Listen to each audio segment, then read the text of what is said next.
Olá, prezados alunos, eu me chamo Amanda. Irei ministrar para vocês a matéria de Direito Administrativo para que vocês compreendam os conceitos básicos da matéria.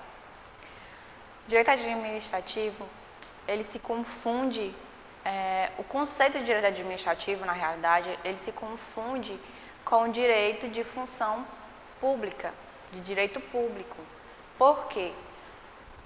O direito administrativo, ele nada mais é do que a função do direito público, onde é regido por princípios e regras que disciplinam a função do Estado, dos órgãos que compõem o Estado, dos entes, os agentes administrativos, a fim da consecução do interesse coletivo, do interesse público.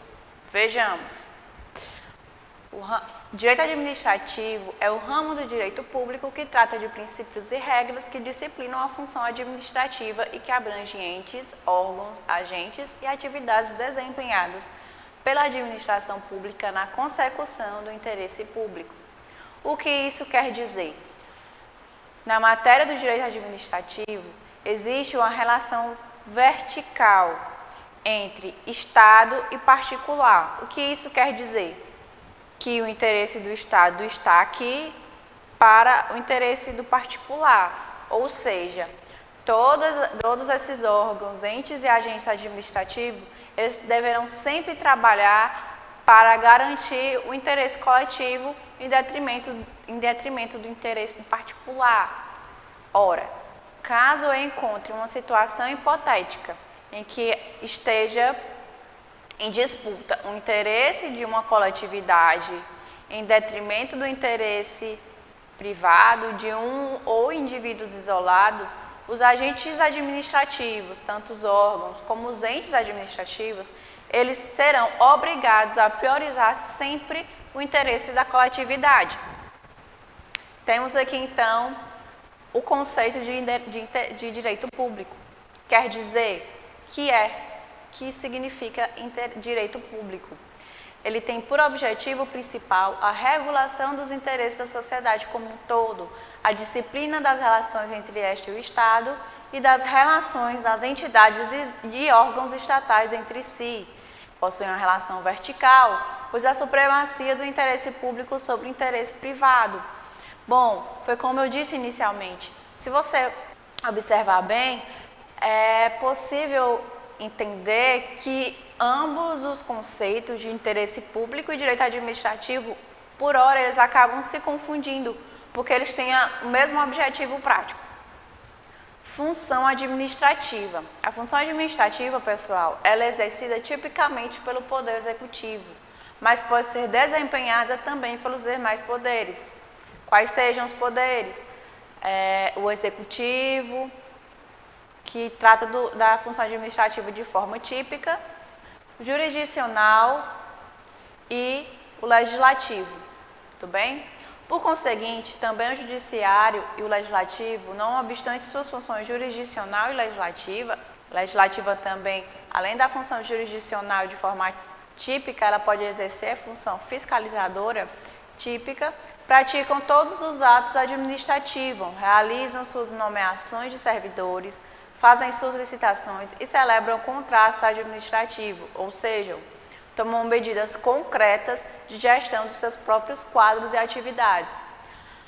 Em resumo, pessoal, os poderes do Estado, quais sejam direito executivo, legislativo e judiciário, eles possuem suas funções típicas de cada órgão. Ora, do Poder Executivo é administrar, que é intimamente ligado à função administrativa, legislativo, legislar e fiscalizar o Poder Executivo, e o Judiciário é responsável por julgar, tá, as ações que lhes são impostas.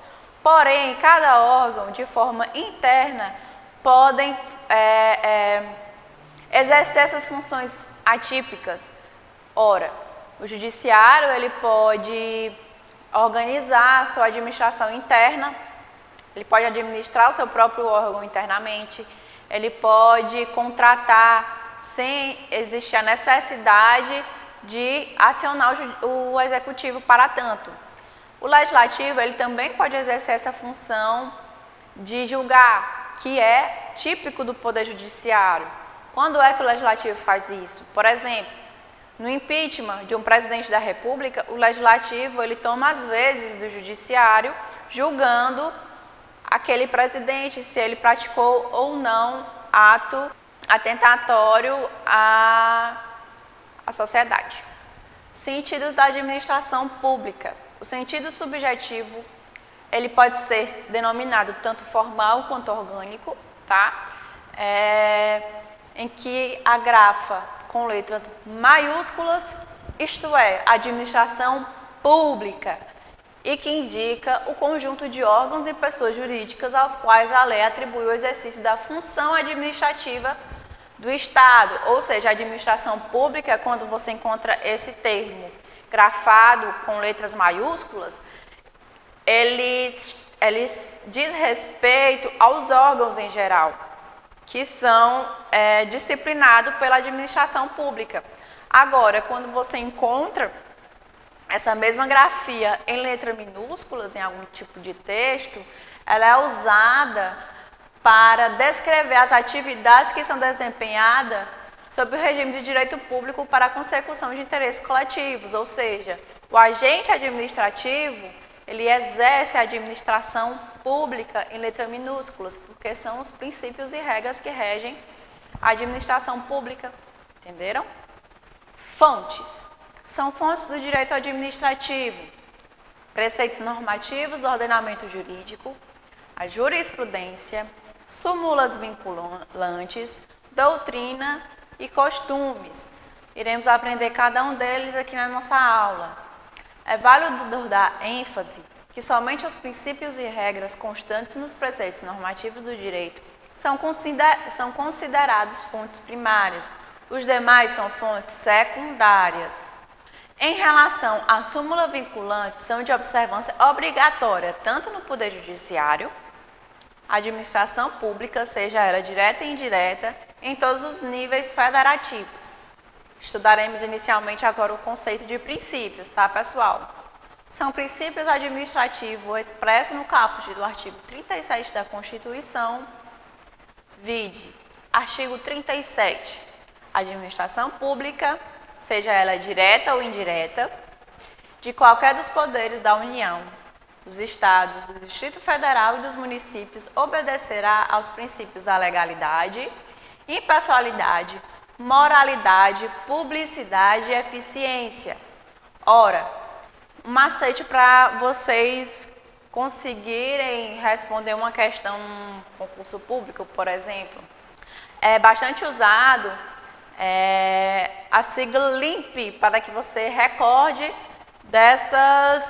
desses princípios do direito administrativo. LIMP, L, diz respeito à legalidade, I, impessoalidade, M, moralidade, P, publicidade e E, eficiência. LIMP. Bem como a emenda constitucional de 19 de 98, o qual foi acrescentado o princípio da eficiência. Desse modo, tem-se como princípios da administração pública legalidade administrativa, impessoalidade, moralidade, publicidade e eficiência.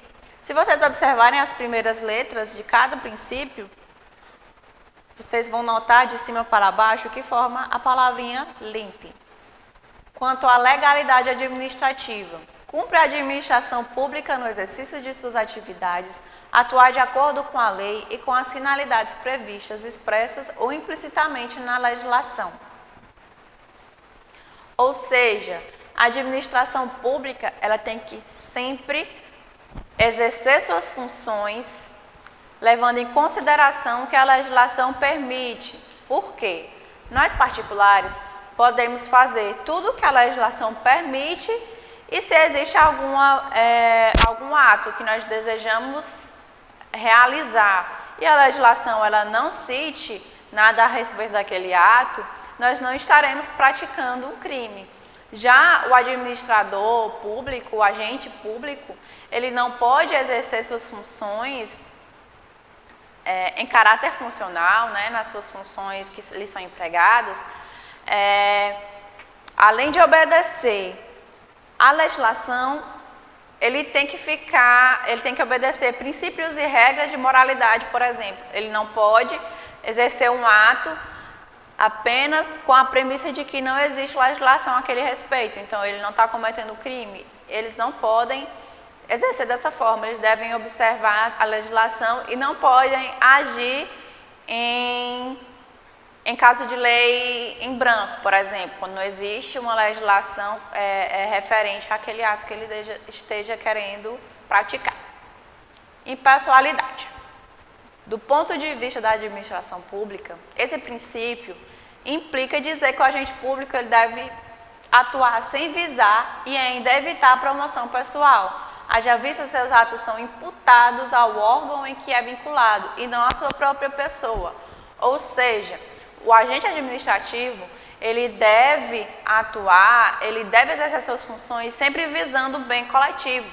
Ele não pode, por exemplo, exercer suas funções e por trás disso tudo querer uma promoção pessoal, cobrar por aquele serviço a um particular. Ele só pode receber o salário que lhe é imputado pelas suas funções e ele não pode cometer crimes de responsabilidade, porque senão ele estará incorrendo crimes tanto na esfera administrativa quanto penal quanto civil, pois a sua principal função é sempre agir em prol do interesse coletivo.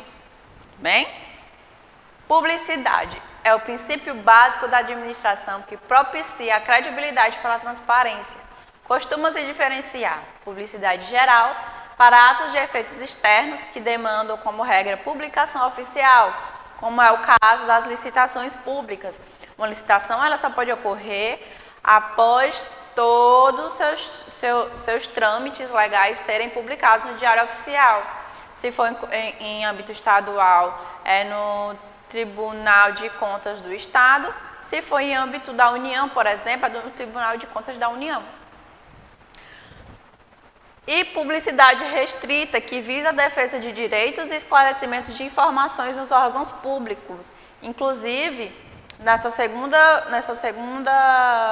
segundo conceito de publicidade, que é a publicidade restrita, ele diz respeito ao cidadão em si. O que isso quer dizer? Eu, Amanda, posso requerer ao município, ao Estado ou à União quaisquer informações que digam respeito à minha pessoa. É um direito meu. Caso eu chegue a algum órgão e requeira informações ao meu próprio respeito e me seja negado, eu posso impetrar a habeas data, que é um remédio constitucional com o qual eu uso para poder obter informações particulares. Moralidade. Moralidade, pessoal, é o princípio que exige do agente público comportamentos compatíveis com o interesse público, que cumpre atingir, que são voltados para os ideais e valores coletivos, seguindo a ética institucional. Ou seja, o administrador, além de agir legalmente, além de agir de acordo com o que a lei lhe permite, ele deve agir com moral. Ele não pode cometer atos imorais, atentando assim também à administração pública. Eficiência. Foi um princípio introduzido pela reforma administrativa vinculada pela emenda constitucional número 1998, que exige resultados positivos para o serviço público e satisfatório atendimento das necessidades públicas. O que isso quer dizer? Além de todos esses princípios citados anteriormente, o agente público, os órgãos e os entes da administração pública, eles devem agir respeitando a moralidade, respeitando a legalidade, de modo a publicar os seus atos para que a sociedade tome conhecimento de tanto. E, além disso tudo, ele ainda deve agir de forma eficiente, ou seja, ele tem que praticar seus atos sempre visando o que aquele ato vai ter de serventia para a sociedade em que está sendo administrado naquele momento. Não adianta ele seguir todas essas regras, todos esses princípios administrativos e praticar atos que são ineficientes para a sociedade, que não surtirão nenhum tipo de efeito positivo para a sociedade. Poderes da administração pública. Para realizar suas atividades, a administração pública detém prerrogativa ou poderes, conforme clássica exposição de Celso Antônio Bandeira de Mello. Tais poderes são poderes-deveres, ou seja, poderes subordinados ou instrumentais aos deveres estatais de satisfação dos interesses públicos ou da coletividade. São poderes administrativos, o discricionário, os decorrentes da hierarquia, o disciplinar, o normativo e o de polícia.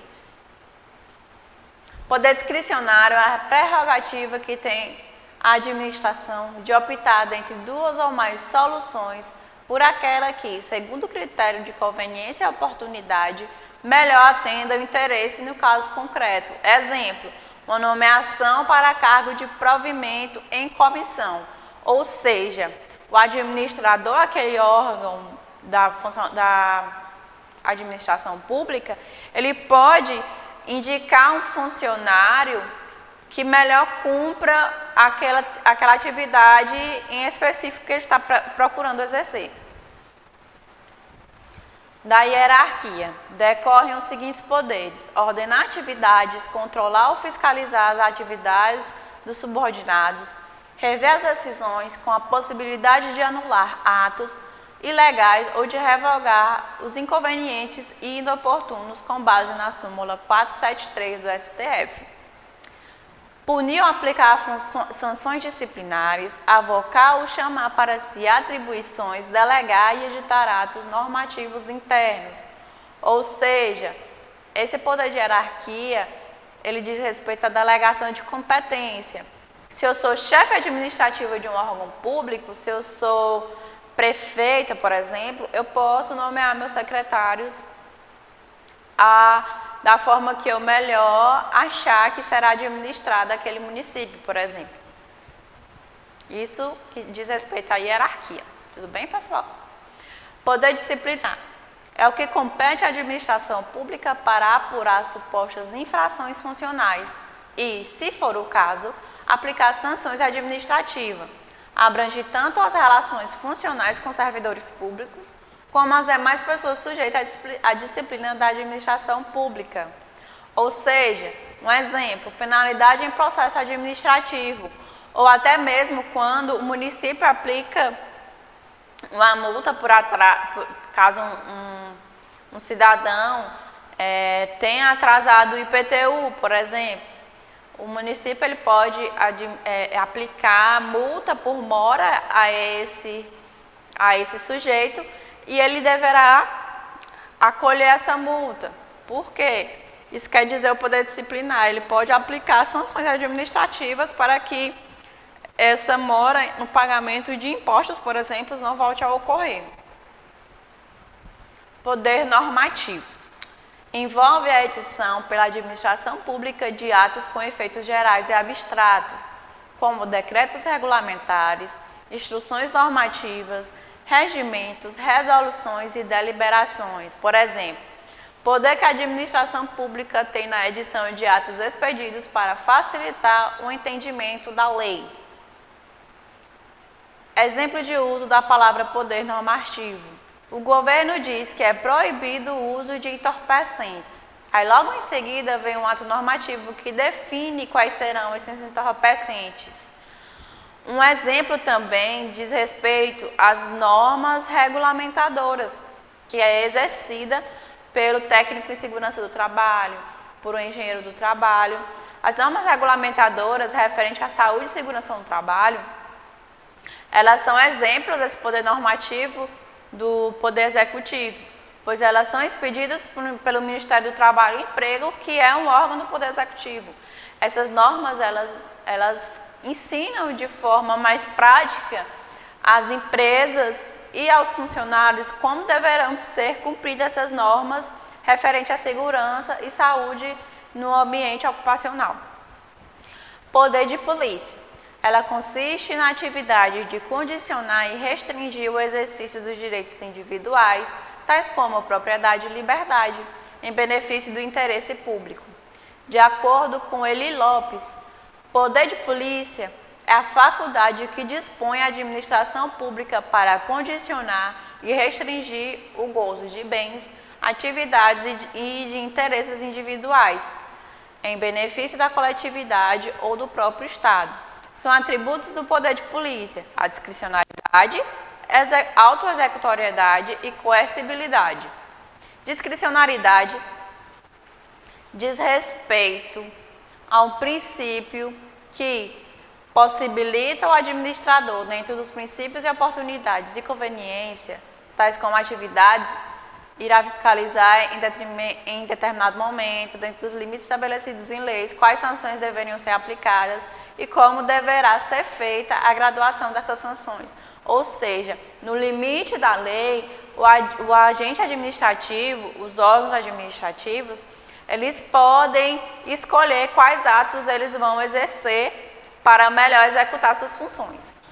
A autoexecutoriedade nada mais é, pessoal, de que a autotutela, tá? O Estado, ele tem o poder de cuidar de si, o agente administrativo, os órgãos administrativos, eles podem cuidar das suas funções com base no que a legislação vigente dispõe. O que isso quer dizer? A autoexecutoriedade consiste na possibilidade que certos atos administrativos ensejam em imediata e direta executoriedade pela própria administração, independente de ordem judicial. Por quê? Já pensou que se a administração pública, o agente administrativo, ele precisasse sempre de uma autorização judicial para realizar os seus atos? Nossa sociedade ficaria uma bagunça, já que a administração pública ela é a principal responsável por fazer a sociedade funcionar, fazer os municípios funcionarem de forma eficiente, os estados, a União, cada um nas suas respectivas funções, digamos assim. Coercibilidade é o último atributo do poder de polícia.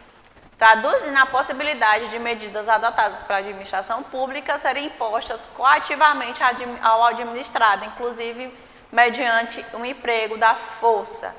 Coercibilidade, um exemplo de coercibilidade, um exemplo prático, é quando um cidadão tem um imóvel, o município, por exemplo, ele vê que aquela função social daquele imóvel não está sendo exercida por aquele cidadão, pode se tratar de terreno, uma casa, por exemplo, e o município, ele acha que ele pode exercer uma função social em prol do interesse comum.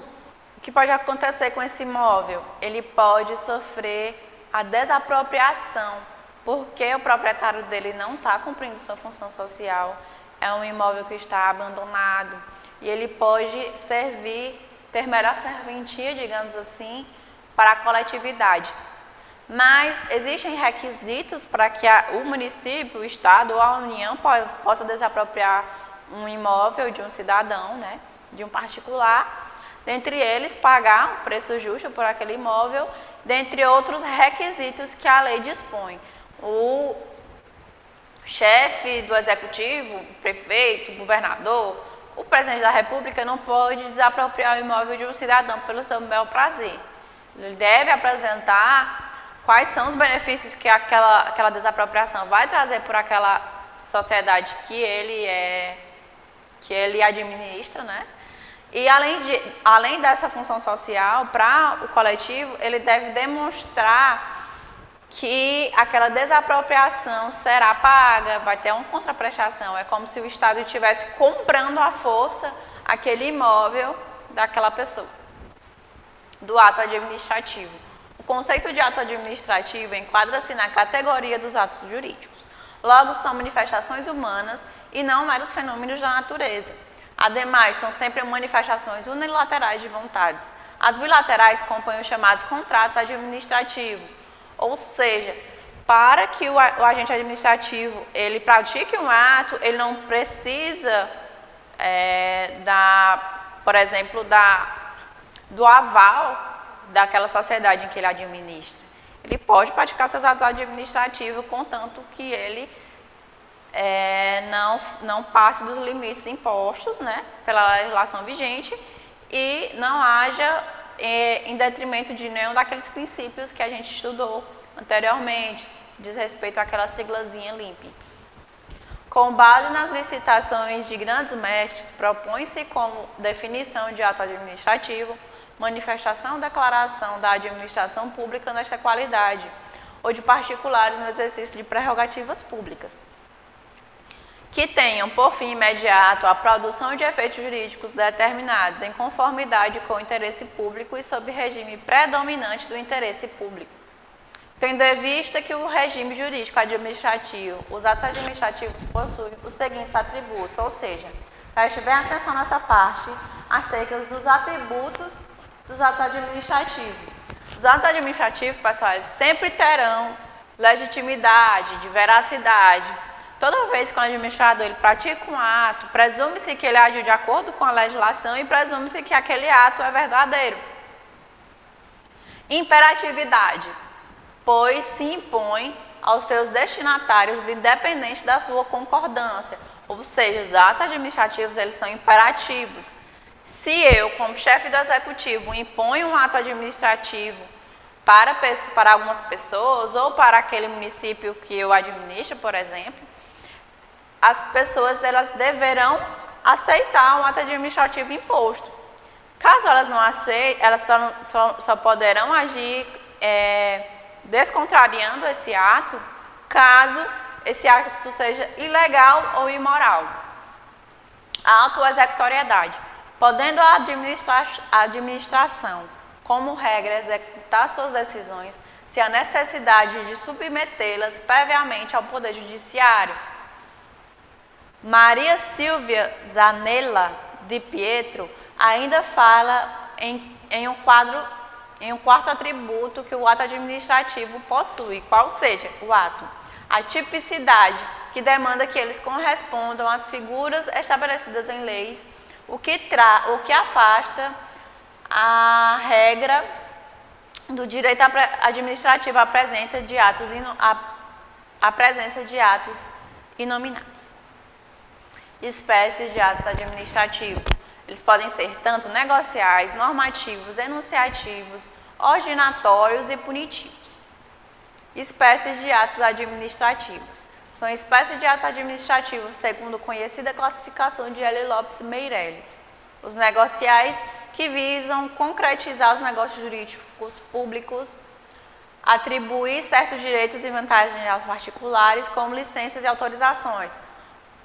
Ou seja, toda vez que você vai construir um imóvel, por exemplo, você precisa do alvará de construção para executar esse determinado imóvel. E esse alvará, ele geralmente é concedido pelo município onde você mora.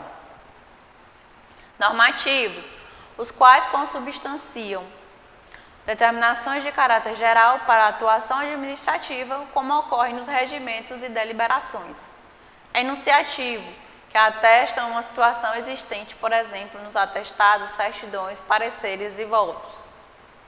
Ordinatórios, ordena a atividade administrativa interna, como as instruções circulares e as ordens de serviços. Punitivo, que contém sanção imposta pela administração, como imposição de multa administrativa, interdição de atividade e punição de servidores públicos.